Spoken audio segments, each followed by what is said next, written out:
On voulait élaborer un document politique qui s'appelle Politique nationale de la migration en Algérie, où le il y profil aurait, migratoire. où il y aurait, Là, il y aurait toutes les recommandations techniques, hein, toutes les recommandations techniques avec toutes les données de l'ensemble des secteurs.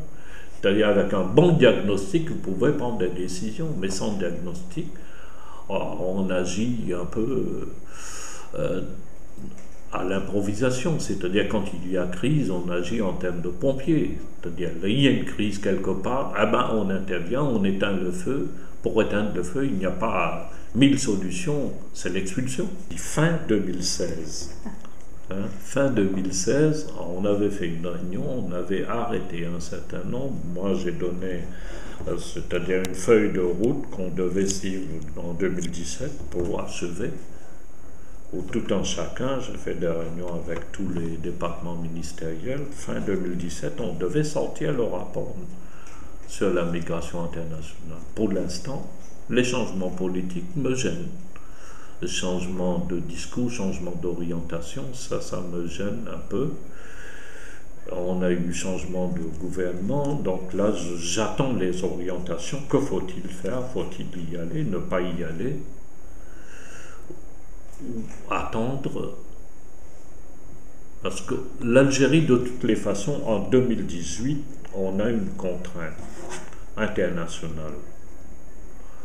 Les Nations Unies ont demandé à l'ensemble des pays membres, en 2018, il faut qu'on arrive à l'ensemble des pays membres, il faut qu'ils ont ce qu'on appelle une politique définie de la gouvernance des migrations internationales.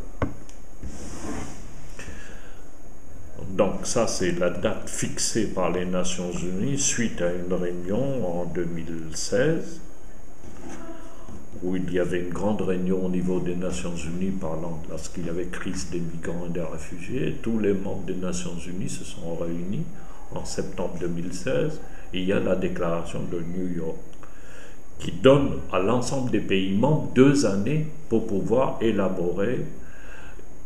Chaque pays doit élaborer un rapport sur la question migratoire. donc on est à 2 mois. 2018. 2018 ans, on est à une année. Donc il nous reste encore, si vous voulez, un peu de temps. D'ici 2018, on doit sortir un rapport sur la migration internationale, la position algérienne.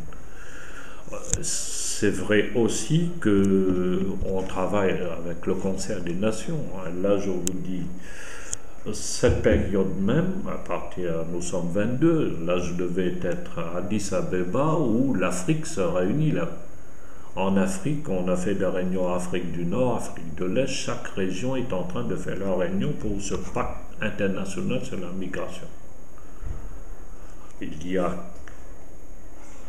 Là, j'ai envoyé deux collègues qui sont partis à Addis Abeba, qui vont présenter, eux, et discuter avec les collègues africains pour que l'Afrique se donne, en tant que continent, une vision globale de la migration internationale.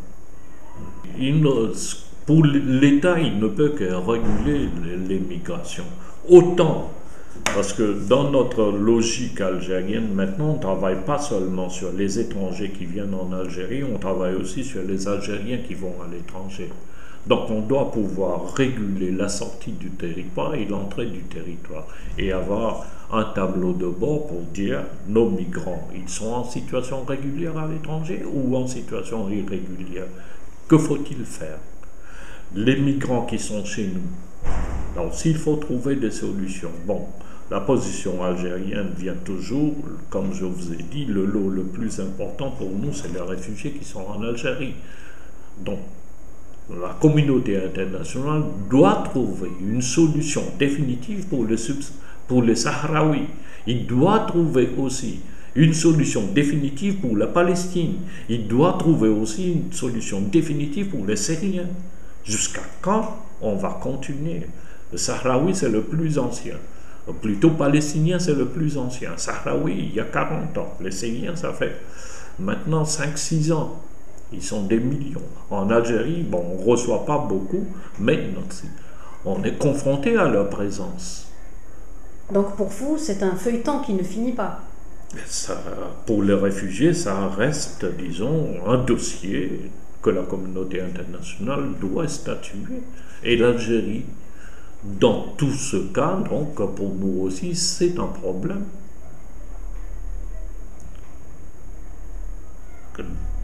Les travailleurs migrants, on a besoin des travailleurs migrants, on importe les travailleurs migrants maintenant, notamment des Chinois, ils sont autorisés à importer de la main-d'œuvre parce qu'on n'a pas suffisamment de main-d'œuvre en Algérie, où notre main-d'œuvre, disons, ne travaille pas au même rythme que les Chinois, ils ne respectent pas les calendriers, donc ce qui fait, ça fait des surcoûts. Donc pour rester dans les coûts réalisés, nos infrastructures dans les temps et le travail assidu, on est obligé d'importer de la main-d'œuvre. L'Algérie remettra un rapport synthétique, mais tous les pays du monde doivent se prononcer. Mais le plus gros pour nous, moi je pense que l'Algérie va revenir aussi au cas de ces réfugiés qui sont chez nous. On a maintenant des réfugiés maliens, des réfugiés de crise, ce que moi j'appelle des migrations de crise qu'on est en train de vivre. Hein? Tant que la crise syrienne n'est pas réglée, il y aura toujours des migrants qui vont venir. Les Syriens qui viennent en Algérie, on ne peut pas les interdire d'accès, même s'ils n'ont pas tous le statut de réfugiés. Mais ils sont demandeurs d'asile, demandeurs d'une protection internationale. La crise au Mali, les Maliens, on ne pouvait pas les laisser mourir. Ceux qui fuient, ils rentrent chez nous. Avec ou sans papier, on les accueille. Même si on n'avait pas des structures, des familles. À Tamanrasset ouvrait la maison pour les accueillir. La Libye, ça a été la même chose. Il y a des Libyens qui trouvent refuge en Algérie. Nous sommes dans une zone critique. La région est en crise et toutes les crises, dommage, parce que moi je l'avais dit, avec cette question de migration de crise, on organise une intervention internationale dans un pays, mais on s'en fout où vont les populations. Est-ce que vous pensez que c'est une situation qui est appelée à s'accroître? Et tant que les crises sont là, on ne sait pas comment ça va évoluer. Le chaos libyen, jusqu'à quand ça va durer? Le chaos libyen a créé un autre chaos dans les pays du Sahel, donc notre sud est menacé. Et là, il n'y a pas que des mouvements des personnes, c'est-à-dire dans ce chaos, il y a aussi le trafic des armes, il y a les narcotrafiquants qui intègrent. Ce qui fait que, à un moment donné, dans un de mes discours, j'ai dit l'Algérie, pratiquement, nous sommes dans une forteresse. Frontière marocaine est fermée, donc on doit militariser tout ça. Frontière sud est fermée, frontière avec la Libye est fermée, frontière avec la Tunisie, il faut surveiller de temps en temps, et frontière maritime, vous avez Frontex qui nous surveille. On dépense beaucoup en termes de mobilisation financière pour la protection de nos frontières, c'est ce qu'il fait. Si il n'y avait pas ces crises, vous imaginez l'économie qu'on aurait fait? Donc, la sécurité des frontières coûte énormément à l'Algérie. Sans compter, disons, les personnes que l'Algérie est obligée, pas seulement l'État, même les citoyens. On ouvre les portes, on les donne. Il y a l'hospitalité algérienne qui est légendaire dans le sud.